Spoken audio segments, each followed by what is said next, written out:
for joining me. I know we were discussing that I follow your account. You're doing fantastic work, and we finally came together to collab, to network, and all the good stuff that people in our industry talk about, right?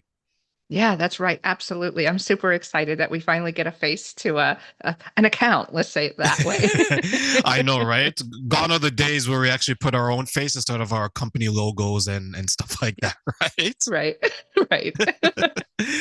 So today we're going to talk about your healing journey and narcissistic abuse. But before we jump right into that, do me a favor, introduce yourself to my audience. Tell us a little bit about who you are and, of course, where they can find you. Yeah, absolutely. My name is Darla Ridilla, and I have a company called High Value Woman.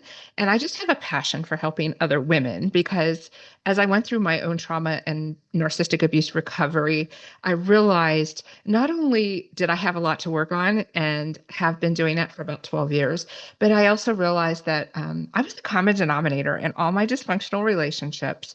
And not that I'm excusing the behavior of others, but what I had to really look at is my part, right? That I had to accept that I was accepting bad behavior, attracting people that were abusive or emotionally unavailable. So that people can find me at my website. That's highvaluewoman.info. All kinds of goodies. I have a podcast of my own and blog and so forth, but that's me. So take us right through the genesis of your healing journey. When did that start and what caused it? hmm I really think it's before my divorce. If I have to look at the pivotal moment where the change started, it was in 2010. So my house almost burned down. I was living in Lyons, Colorado, and there was a wildfire. And at that point, I did not know I was in an abusive relationship. That was to come. But in that moment, that night when I thought my house burned to the ground, I realized that I had been focused on all the wrong things. We were renting this huge house up in the mountains that we couldn't afford. It was all about keeping up with the Joneses. People were envious of our quote unquote lifestyle, but they had no idea we were digging a debt in a hole. And also, it was more my mentality that I wasn't focused on people. I wasn't focused on relationships. I was focused on things. That started me down a journey of getting involved with a spiritual center, wanting more. And it was a divine intervention because what I didn't know is the following year, my life was completely going to fall apart. And I needed that structure in place to keep me grounded and here, literally on this earth. Um, so yeah, 2013, my abusive narcissistic ex-husband asked for a divorce, what I thought was out of nowhere. Um, and that forever changed my life. It it was the worst year of my life, 2013, but in some ways the best, because that was where the healing started, right there when I hit rock bottom. When I hear people talk about their healing journey and their past trauma, one thing that seems to be like a common theme in hmm it, especially in hindsight, because hindsight is 2020, right? Like it's Right. the vision we all aspire to have. Is they say, Terrain, looking back, there was a moment where I was like, that was the moment that I knew the relationship could either go left or go right. But unfortunately, instead of it going right, it went a whole lot left, which is a whole lot wrong. Was hmm there a moment in your situation where looking back now, you identified, you said, that was the turning point in my situation. And that's where I knew looking back that things weren't going to get better. Yeah, for sure. So if we go back to 2013, I really had a hard time dealing with the divorce. I had no idea that I was what they call trauma bonded, that I was literally addicted to my ex-husband. Um, while I was with him, abuse has so many forms, and one of them was financial abuse. So he had tried to ensure I couldn't leave financially, and I had no money to my name, credit cards maxed out. So this process of trying to grieve the man I loved that was now gone, fighting to even pay the bills. It was a struggle while I managed. That all came crashing down on me one day. I felt so alone, so in the dark. There's a moment where we can't see any light and we don't see any possibility of that light ever coming. And so I almost took my life. And that moment of reckoning, laying face down, sobbing on the floor, thinking how I'm going to shoot myself and do it right the first time, but then realizing if I do this, My ex has been spreading all these rumors that I'm crazy. Now what am I doing? I'm not crazy, but I'm feeding into his narrative and I'm not here to defend myself. And that's the only thing that stopped me is you will not win. But that was the moment of surrender to my higher power because I couldn't continue to live the way I was, but I wasn't also willing to stay on this earth if a change didn't occur. So I cried out and said, "You have to show me the way." That's when the counselor came into my life and said, "Hey, you're in an abusive relationship and you're continuing to interact with this man. You are further damaging yourself. You've got to get away." There it started. And that is such eye opening. It's like sometimes when some people go through addiction, they have to Hmm. hit rock bottom before they can move on. And sometimes we have the best of intentions. We say, "Hey, girl, that guy over there, he's not good for you." Or, "Hey, Right. guy, you know what? That girl, she's only using you for money." Like, people can say so many different things, but unless it's coming across like from a good, genuine, honest place, sometimes we just take it with a grain of salt and say that not my partner. Well, he's not like that. She's not like that.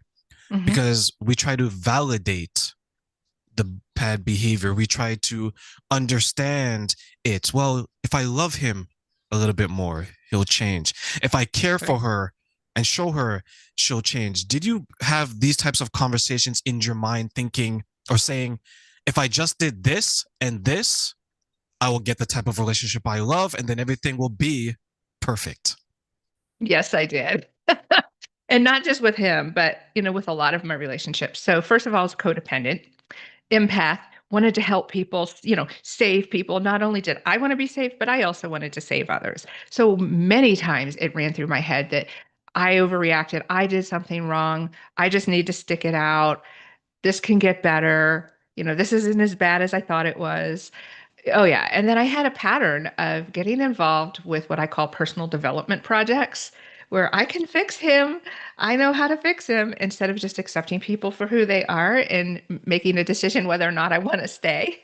I was always in that fixer mode. What do you think it got you to fall into that? I want to fix him. That's a good question. I think it's a lack of myself. Sometimes when we don't want to work on ourselves, we focus on other people to distract ourselves. I think that's first of all. It may have just what's coming up is as the oldest, I had been held to pretty high expectations as a child that it was always my fault. I was always responsible. If my brother or sister did something, I would often be spanked for it because I wasn't being the example, and that led to their behavior, which is not true.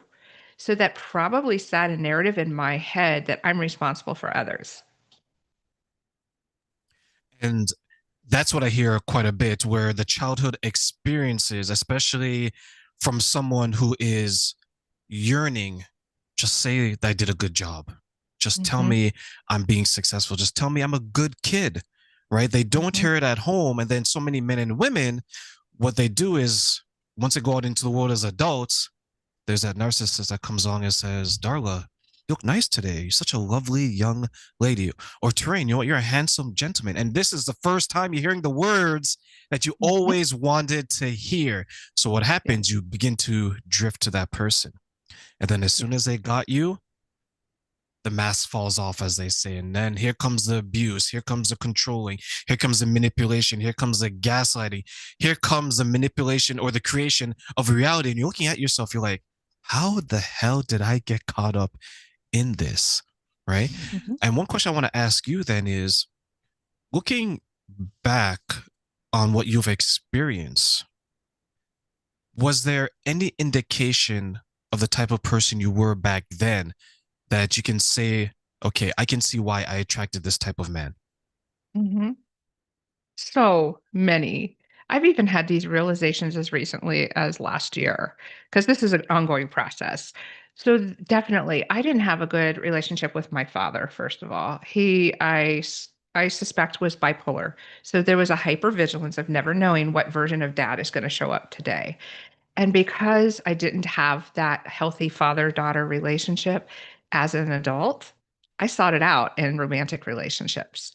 Instead of filling that void with my own healing and myself, I looked to others to fill that. What obstacles did you face then in identifying you were doing that and hopefully resolving it? Yeah. Every relationship I was in was with someone who was emotionally unavailable. I also had to overcome that codependence that I referred to before. I had to, actually in the past year and a half, there's been a huge acceleration. And what I came to realize is that the biggest obstacle was me. I didn't truly value myself. I didn't truly love myself.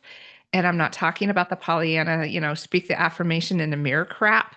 That's fine. But when we don't get to the source of why we don't value ourselves, when we don't even know who we are, which was my game changer, I had to learn to get to know myself. I started taking myself out on a weekly date. What is it I enjoy doing? Why is it I'm acting the way I am? And then during that process, I was able to start really truly valuing and loving myself. And then I'm not saying the obstacles and the challenges didn't still show up. It was how I reacted to them that changed.